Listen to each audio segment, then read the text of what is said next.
Welcome, ladies and gentlemen. This is Mrs. Matson.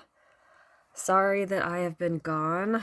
I am sick, and I would much rather be feeling well and be with you guys, but I am still not well enough to be upright for more than a few minutes at a time, so I'm still out. But I appreciate the work that you guys have had to put in, and I'm sorry I haven't been able to answer whatever questions you guys have. Today I would like to explain the lesson in this video, and hopefully that will make it all the easier for you guys to understand. So your assignment will be to, excuse me, got my tea here. Your assignment will be to do the problems just the way I do them on this paper. So yeah, follow along. You're going to wonder why we are doing problems that seems like a more difficult way than you could do them the way you already can do them. Well, because we're learning a new method. So because we're learning new math, and this is going to lead us to be able to do more complicated problems and to be able to do problems in our head in the future. Okay, great. So let's take a problem. Oh, first of all, what do we need to know before we begin? We need to remember what area is, okay? You don't have to write this down, but in order to understand today's lesson, you will have to remember that area is a rectangle anyway. Area of a rectangle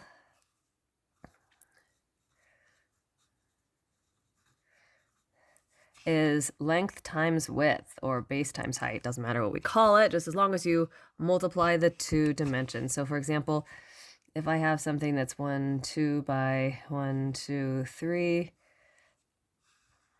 2 by 3, there's 1, 2, 3 little squares across the top and 3 squares across the bottom. So there's 3 squares 2 times. So we can go 3 times 2 or 2 times 3 and we get 6. So we can multiply those two numbers and we get the number of squares that are on the inside. Got it? Wonderful. Okay, so we're going to use area to multiply larger numbers like 13 times 7. Okay. So I'm going to draw a picture now. I used my grid paper to do a 2 by 3, an actual 2 by 3 square, but do not actually do a 13 by 7 rectangle. That's nonsense. So we're just going to draw one that is pretend. So just draw a little rectangle next to this. I said little, and then I started to draw kind of a large one, but we're going to call the short side 7 and the long side 13. Okay, so whatever 7 times 13 is going to be the area of that rectangle. And in fact, we can go ahead and just multiply paper and pencil. Now, this is what I said by, well, you already know how to multiply, right? 13 times 7, 7 times 3 is 21, and 7 times 1 is 7, 8, 9. Okay, so we should get 91, right? Okay, but what if we don't want to use paper and pencil? What if we want to be able to do this in our head eventually, and even later on, we're going to have some missing numbers, and yeah, just believe me on this. We're going to want to know this theorem that we're on the way to learning today. Okay. The problem is that we don't necessarily like multiplying by 13 in our head. That's larger than the multiplication tables that we've memorized. So what we're going to do is we're going to break this 13 up. We're going to break this long side of this rectangle up into 2 segments. So just somewhere here, I'm going to break this up into 2 rectangles. Okay. Excuse me. Now, what is easier to multiply by than 13, but that adds up to 13? Well, one thing that's really easy to multiply by is 10. Okay, so what you're going to do on tonight's homework is you're going to draw a rectangle for all of the homework problems, and you're going to use 10 for all of the, you're going to break all of, you're going to make a little line down like that, and you're going to use 10 for all of one side. Okay. Now, for the other side, it depends on what this number is. So since we have a 13 here, so if this is 10, then this remaining side must be 3, because 10 plus 3 is 13. So now these two segments add up to the grand total, which is 13. Okie dokie? All right. So the area of this rectangle here plus the area of this rectangle here have to add up to the area of the whole thing, right? Okay, that would make sense, right? If all I did was draw a line down, I didn't I didn't do any magic or anything, so the area of this part plus this part must be the area of the whole thing. Okay, so now we can find the area of these two rectangles now that I have easier numbers to multiply in our head. So let's find the area of this one. So we got 7 by 10. So 7 times 10 is 70. So we're going to write that 70 right in the middle of that rectangle. And the area of this, now hold on just a sec. This is area of 70 because it's not 13. The length of this rectangle is not 13 because 13 is for all the way across. The length of this rectangle is just 10. Okay. Now when we find the area of this rectangle, the length across here is 3. And what is the height? Well, it's the same as the height on this side, so it's still 7. So 7 times 3 is 21. So to find the total area, well, we're just going to add those two numbers. 70 plus 21, 91.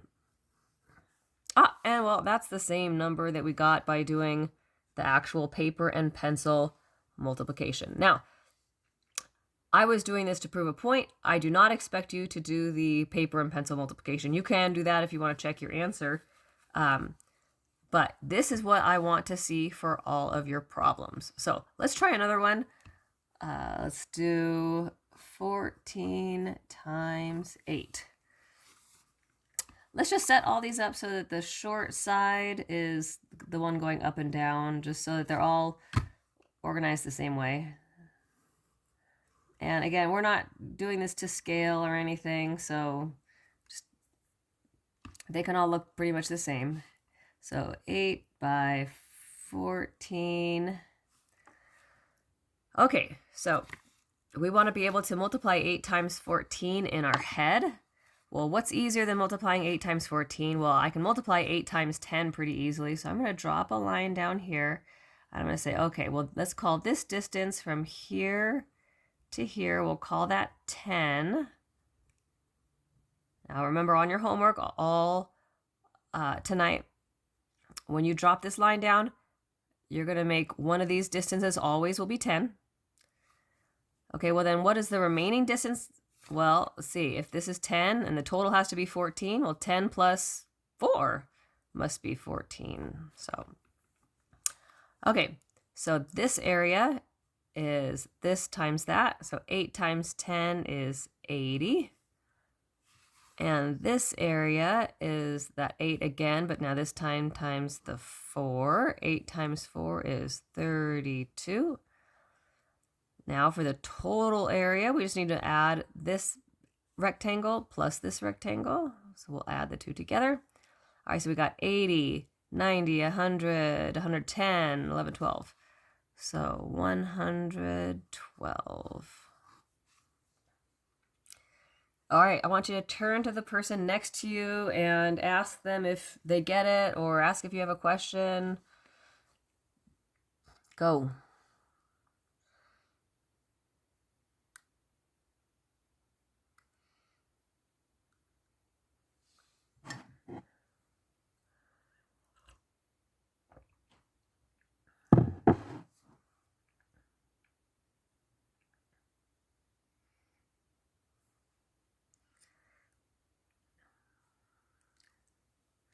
All right, let's take a look at another example. Ready?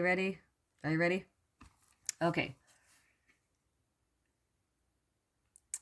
Let's do 16 times 9. 9 and 16. All right, we want to be able to do this in our head, so we're going to call from here to here 10. And that must mean this rest of this is 6. Again, we're not doing this to scale. We're just making ourselves a little model of it. All right, 9 times 10 is 90. 9 times 6 is 54. And we'll add these two together. All right. 9 plus 5 is 14. So that's 140 and then 4.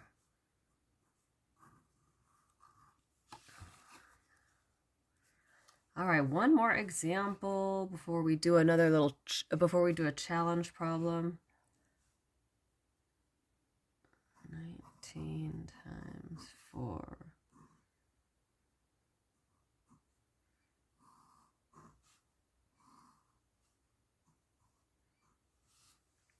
All right, 19 times 4.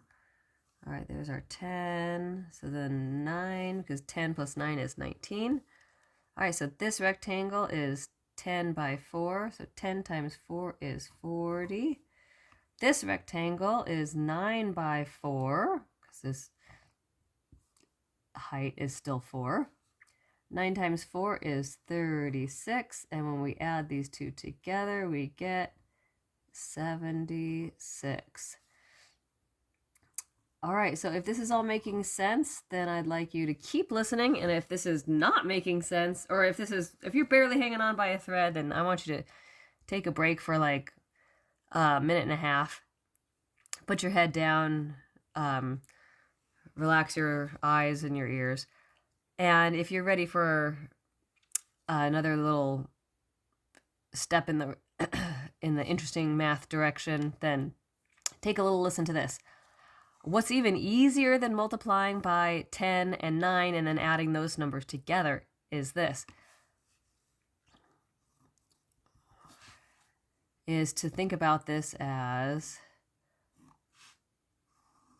if we have this 19, it's easier to multiply this by 20, but then we'll have to subtract 1. And so multiplying by 20 makes this, I'm doing this as a dotted thing because 20 times 4 makes that too big. So then we'll have to like take away a little slice. We'll have to take away a rectangle. Okay, so 20 times 4, well, let's see. Let's count by 20s. 20, 40, 60, 80. So that would be 80. And then -1 times 4 is -4. Writing kind of diagonally so it won't fit. And then 80 minus 4 is 76, which is the same answer. Very cool.